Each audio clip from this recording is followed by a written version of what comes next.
et bienvenue sur ma chaîne de tribulation littéraire. Aujourd'hui mes petits loups, je vous souhaite, pour commencer cette vidéo et cette année comme il se doit, je vous souhaite une très bonne année 2020. J'espère honnêtement qu'elle sera mieux que 2020. À tout point de vue, parce que vous pouvez aussi vous dire que 2020 c'était pas si pire et que on espère quand même que 2021 ce sera mieux. Voilà, on va pas revenir là-dessus. Aujourd'hui, pour commencer l'année comme il se doit, j'ai décidé de vous faire comme chaque année un petit top.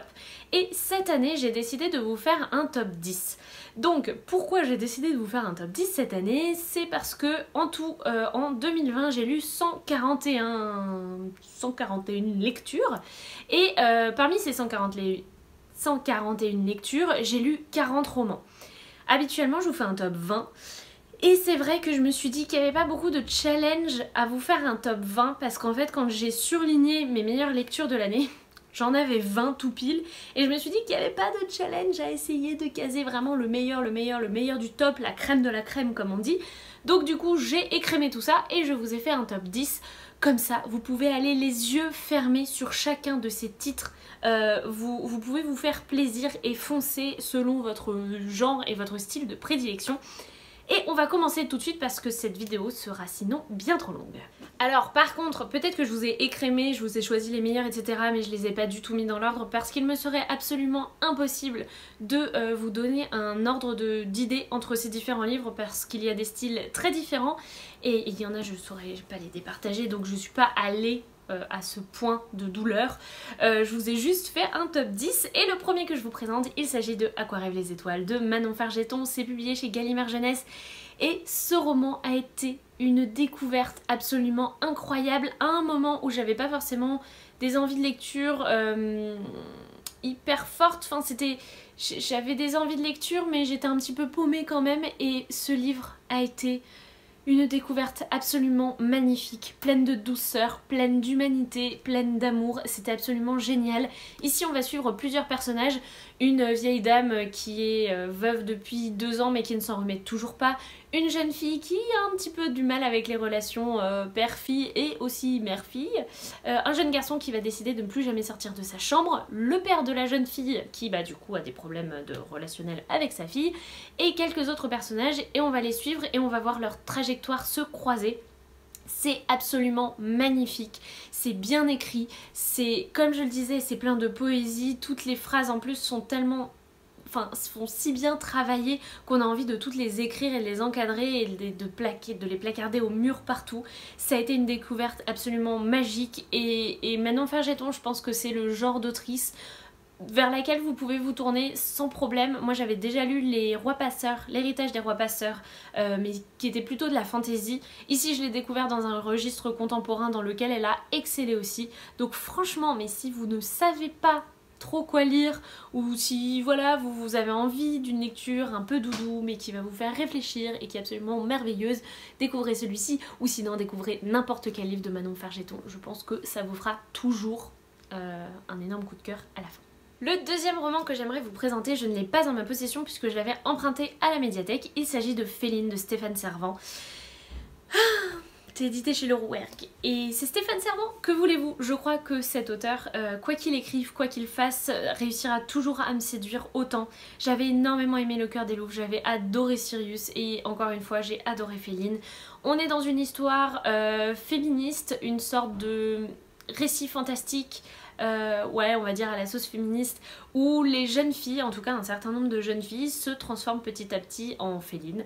Elles commencent à avoir des poils partout sur tout le corps, elles vont avoir des réflexes aussi de félins avec une ouïe très développée, pareil le goût et l'odorat, et elles vont être mises au banc de la société. Il va y avoir des violences envers elles, alors que finalement c'est juste qu'on ne comprend pas personne ne comprend ce qui se passe, mais elles sont rejetées d'emblée par toute une partie de la population, mais une autre partie de la population ne va pas forcément être contre elles, et même parmi elles il va y avoir les violentes, les non violentes.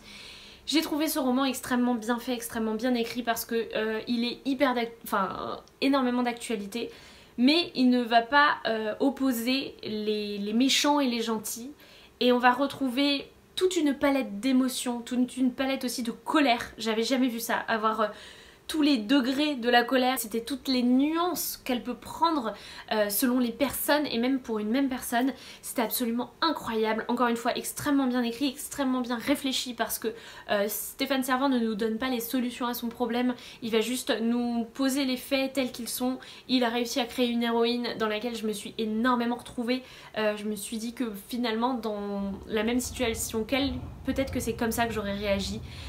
C'était génial, c'était absolument incroyable et c'est vraiment une lecture dont je me souviendrai très longtemps et que j'ai hâte de prêter un petit peu autour de moi. Merci pour la minute qui pétarade. Parce que même si je l'ai emprunté à la bibliothèque, je compte bien me l'acheter parce qu'il me le faut absolument dans ma bibliothèque. Le troisième roman que je vous présente est également un récit plutôt tourné vers le féminisme. Il s'agit de L'année de grâce de Kim Liggett, publié chez Casterman. Ici, on va raconter l'histoire de l'année de grâce. On est dans un petit village qu'on appelle le comté, je crois, il me semble, et où les jeunes filles, à 16 ans, si je dis pas de bêtises, partent toutes en année de grâce. Toutes ne reviendront pas, et si elles reviennent, elles ne seront plus jamais les mêmes. Nous, on va suivre une de ces jeunes filles qui va partir en année de grâce et qui va découvrir de quoi il s'agit. En tout cas, on leur dit que cette année va leur servir à se vider, à repousser la magie qu'elle génère en grandissant, mais c'est seulement les femmes, hein, bien sûr.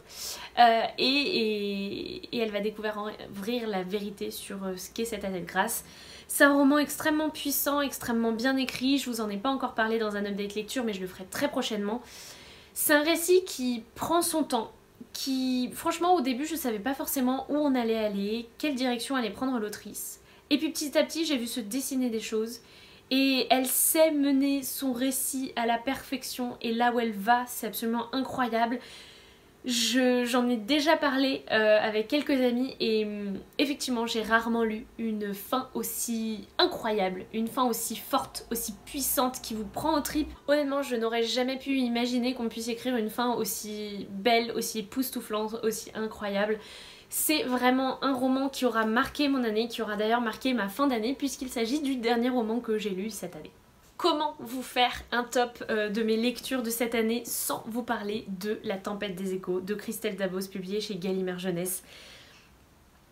Je fais partie de ces personnes qui ont relu toute la saga, qui ont adoré le tome 1, le tome 2, le tome 3 et qui n'ont pas été déçues du tout de la fin et de la tournure qu'a prise l'histoire absolument incroyable de Christelle Dabos. J'ai donc dévoré en début d'année La tempête des échos, je ne m'en suis toujours pas remise. Quand j'ai refermé vraiment ce livre, je me suis sentie... J'ai eu 1000 émotions qui sont passées dans ma tête, je me suis sentie seule et abandonnée en partie parce que bah c'était fini. En même temps je me suis sentie heureuse, en même temps je me suis sentie... je me suis pris une claque en fait. L'autrice elle est allée tellement loin dans son histoire, dans son intrigue. Moi je l'ai suivie mais à fond. Je pense que j'ai toujours eu cet esprit où un auteur qui essaye de me perdre, moi je vais quand même m'accrocher à ce qu'il va dire, je vais quand même essayer de comprendre et je vais être impressionnée par tout l'univers, toute la complexité qu'il aurait réussi à créer dans son histoire. Ça a été le cas avec Christelle Dabos, ça a été absolument magistral. Pour moi c'est un grand oui, pour moi cette fin a propulsé la saga de la passe miroir dans le top 5 de mes séries favorites de tous les temps. Jamais je n'oublierai la puissance de sa plume, la force de son histoire, de son intrigue et du message qu'elle a essayé de faire passer à travers ça. C'était absolument incroyable, je ne peux que recommander cette lecture que j'ai trouvée mais génialissime, c'était du génie pur, une intelligence absolument incroyable. Bref, vous l'aurez compris, c'est un énorme coup de cœur de cette année et je me souviendrai de 2020 au moins pour celle-ci. Comme quoi, en 2020, il n'y a pas eu que du tout mauvais. Ok, il y a eu beaucoup de très mauvais, mais bon, faut retenir les petits plus qui font que la vie est meilleure. En 5e position, j'aimerais vous parler d'un tout petit livre que je n'ai plus avec moi pour le moment parce que je l'ai prêté à ma maman qui l'a ensuite prêté à une amie. Il s'agit de Monsieur Origami. C'est écrit par je ne sais plus qui et comme mon téléphone filme, je ne vais pas le retrouver mais je vais essayer de vous l'insérer ici. C'est publié chez J'ai lu et c'est une histoire très courte sur un monsieur qui fait de l'origami et c'est un vieux japonais qui s'est installé en Italie, il me semble, en pleine campagne et qui produit des arbres qui produisent le papier à origami et il fait des origamis qu'il défait ensuite.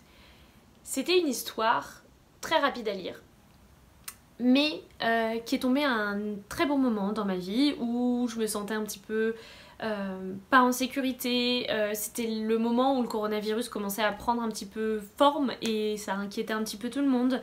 Je me sentais pas forcément hyper à l'aise, hyper à ma place partout, je l'avais pas forcément encore trouvé. C'est un livre qui s'est parfaitement intégré là-dedans et aussi étonnant que cela puisse paraître, qui nous apprend à respirer en fait. Et rien qu'à en parler, j'ai envie de prendre mon temps, j'ai envie de profiter. C'est ce genre de récit très à la japonaise, enfin à l'asiatique, où il faut être zen, où il faut profiter des choses, et c'était merveilleux. Et je pense que c'est même un outil de développement personnel tellement il est incroyable. Moi vraiment ça a été une lecture très marquante de mon année 2020, et si je devais parler d'un livre qui m'a vraiment permis de respirer, de faire une pause, de faire le point et d'aller mieux, vraiment d'aller beaucoup mieux, c'est Monsieur Origami. Honnêtement c'est une histoire absolument magnifique, une plume tout en délicatesse. Il s'appelle Jean-Marc Saucy, il me semble, l'auteur, c'est Jean-Marc Saucy. C'est magnifique et je ne peux que vous en recommander la lecture, surtout si vous n'allez pas forcément bien, si vous avez des angoisses ou ce genre de choses. C'est vraiment un récit où on respire et ça fait du bien. 6e livre de mon top, il s'agit du Ciel est partout de Jandy Nelson, publié chez Gallimard Jeunesse dans leur collection poche de Pulp Fiction. C'est l'histoire d'une jeune fille qui vient de perdre sa grande sœur d'un coup, comme ça, de manière tragique. Autant vous dire qu'elle a du mal à passer à autre chose, à faire son deuil, et à la fois, tout en essayant de faire son deuil comme elle peut, elle va aussi tomber amoureuse. Et c'est une histoire sur l'adolescence, sur le fait de grandir et sur la complexité de notre humanité en fait, où à la fois un deuil va nous écraser, va nous empêcher de respirer, va nous empêcher d'aller de l'avant, et pourtant il y a d'autres choses qui vont essayer de nous tirer vers l'avant et on va se poser plein de questions parce que est-ce qu'on a le droit, est-ce qu'on n'a pas le droit. C'était absolument magistral, j'ai pleuré à la fin alors que je pleure extrêmement rarement à la fin de mes lectures. J'avais la gorge nouée, j'étais tellement prise, c'était un récit absolument magnifique qu'il faut découvrir et moi j'ai vraiment été tellement touchée par cette écriture, par cette histoire. Forcément, moi j'ai une sœur et avec qui je m'entends très bien. Et forcément, il y a des choses où je me suis dit, mais effectivement, ce serait un trou noir. Je serais aspirée dans des ténèbres si ça m'arrivait. Et l'autrice a réussi à nous faire comprendre ça. Et il y a des moments où physiquement, je l'ai ressenti. C'était une histoire magnifique, mais vraiment c'est une très belle histoire d'amour, d'amitié, de vie aussi, et rien que de vous en reparler, je sais pas si vous voyez, mais quand mon nez devient rouge, c'est que je suis pas très loin de pleurer. C'était une histoire absolument incroyable. Alors peut-être pas pour tout le monde si vous avez du mal avec les thématiques de mort, etc., surtout de gens proches de vous, mais c'est un livre absolument incroyable et lui aussi il aura marqué mon année 2020 comme jamais.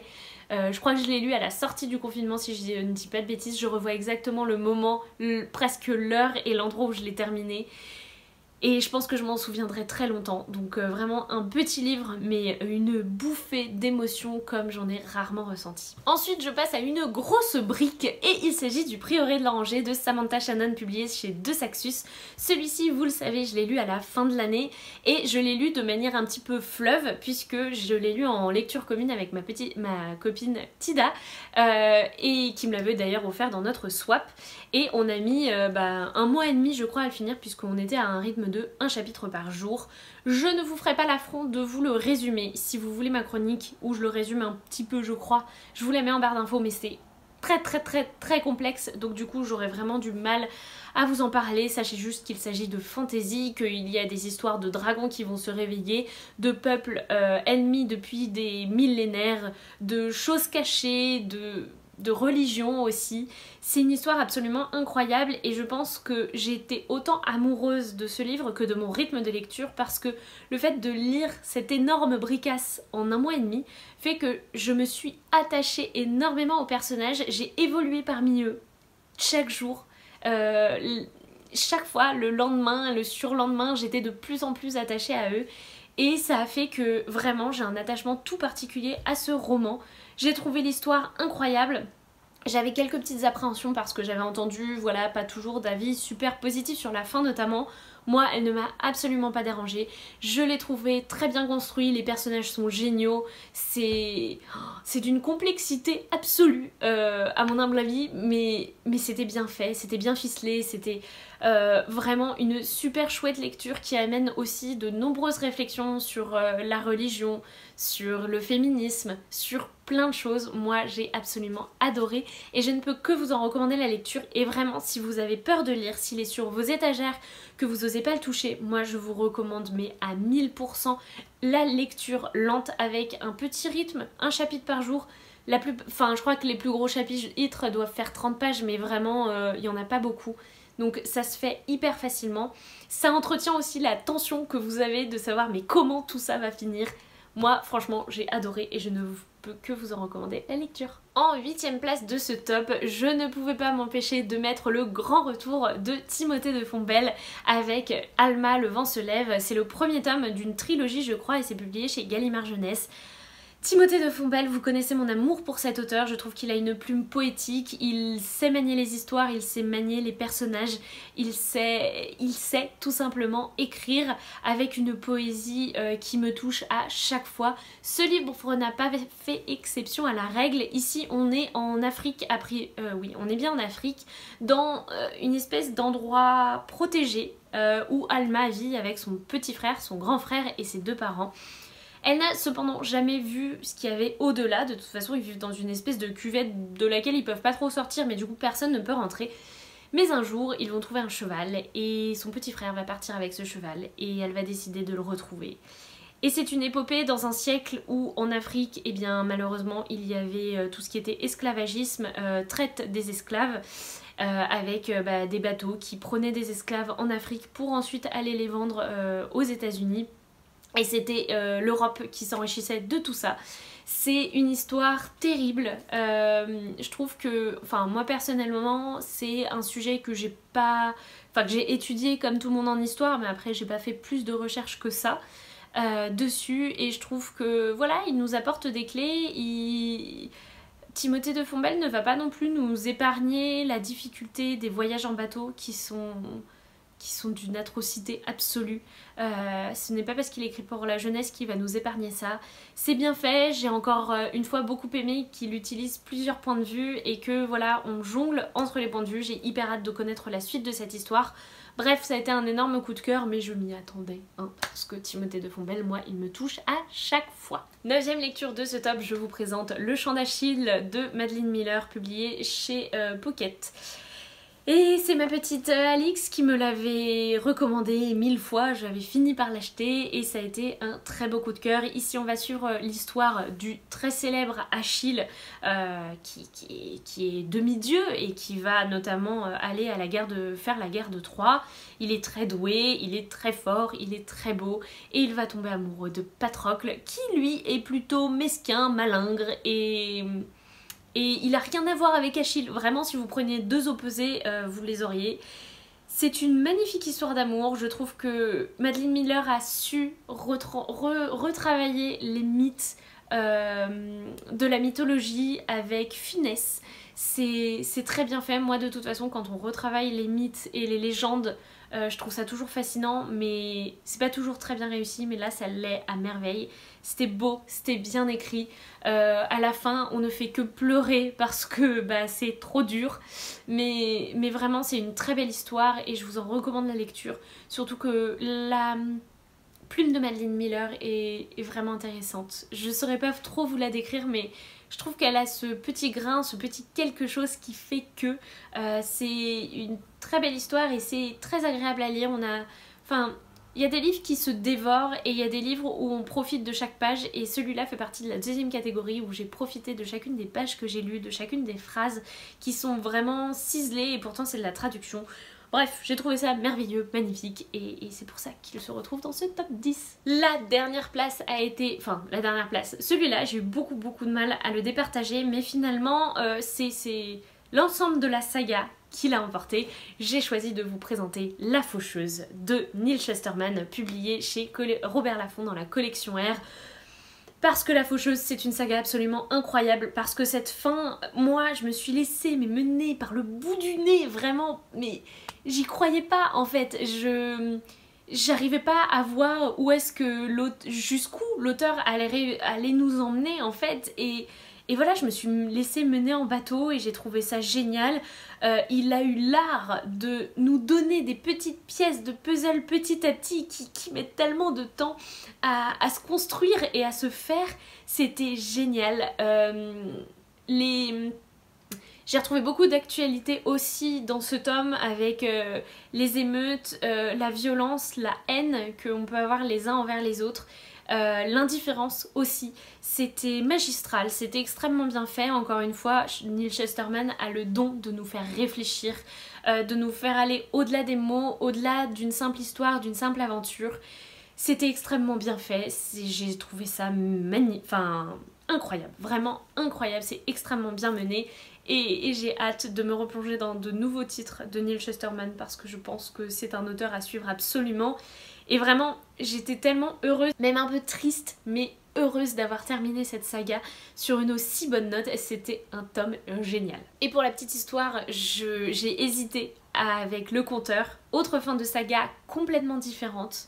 Mais finalement, La Faucheuse l'a emporté. Voilà mes petits loups, vous avez donc vu le top du top, de la crème de mes lectures 2020. J'ai été absolument ravie de découvrir tous ces livres et voilà, ça a été une belle expérience, mais en faisant mon petit récap de l'année, comme je vous le disais, il y a quand même 20 livres qui ont été d'excellentes lectures et des coups de cœur sur 40 romans.